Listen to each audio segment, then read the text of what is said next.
Hello everyone, ये question NCERT का question number 3.2 है। इस क्वेश्चन के अंदर a battery of EMF 10 volt and internal resistance 3 ohm is connected to a register.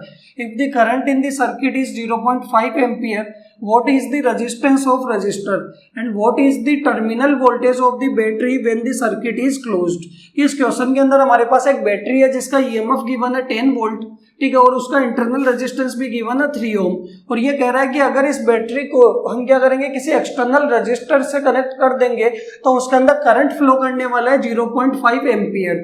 तो उस रजिस्टर के रेजिस्टेंस की क्या वैल्यू होने वाली है, और जब सर्किट क्लोज होगा तो उसका टीपीडी क्या होने वाला है, टर्मिनल पोटेंशियल डिफरेंस क्या होने वाला है। ठीक है, तो इसके अंदर हमें क्या निकालना है, एक तो रेजिस्टेंस की वैल्यू निकालनी है एक्सटर्नल रेजिस्टेंस की, और हमें टीपीडी निकालना है। ठीक है, तो इसके अंदर हम बात करते हैं क्या क्या चीजें हमें गिवन है। तो हमें बैटरी का ईएमएफ गिवन है कितना, 10 वोल्ट, ठीक है, इंटरनल रेजिस्टेंस स्मॉल आर है वो है 3 ओम, और एक्सटर्नल रेजिस्टेंस हम इसको कनेक्ट करेंगे तो रेजिस्टेंस की वैल्यू हमें नहीं गिवन, वो तो निकालनी है, और करंट कितना फ्लो करने वाला है, करंट की वैल्यू गिवन है 0.5 एम्पियर।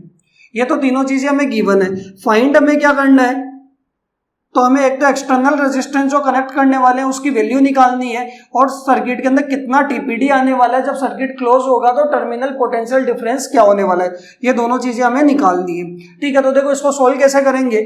तो हमें सर्किट के अंदर पता है कि करंट क्या होने वाला है, net EMF upon net resistance, और नेट रेजिस्टेंस क्या होगा, एक्सटर्नल भी रेजिस्टेंस है प्लस क्या होगा, इंटरनल एक्सटर्नल में डायरेक्टली ऐड होने वाला है। तो net EMF upon net resistance करेंगे तो हमारे पास क्या आ जाएगा, नेट करंट आ जाएगा। और करंट हमें कितना पता है, 0.5, हमें ईएमएफ गिवन है 10, और ये कैपिटल आर प्लस 3। तो आप देखो आर प्लस 3 की वैल्यू कितनी लिख सकते हो, 10/0.5, यानी ये आपके पास आ जाएगा 100/5 यानी 20। तो r प्लस 3 आपके पास कितना आ गया, 20, तो r कितना आ जाएगा, 17 ओम।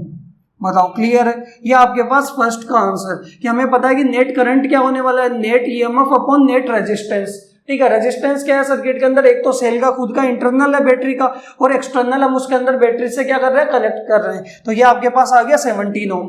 ठीक है, सेकंड पार्ट के अंदर हमें क्या निकालना है, टीपीडी निकालना है। तो हमें पता है टीपीडी पोटेंशियल डिफरेंस क्या होने वाला है, करंट इंटू कैपिटल आर।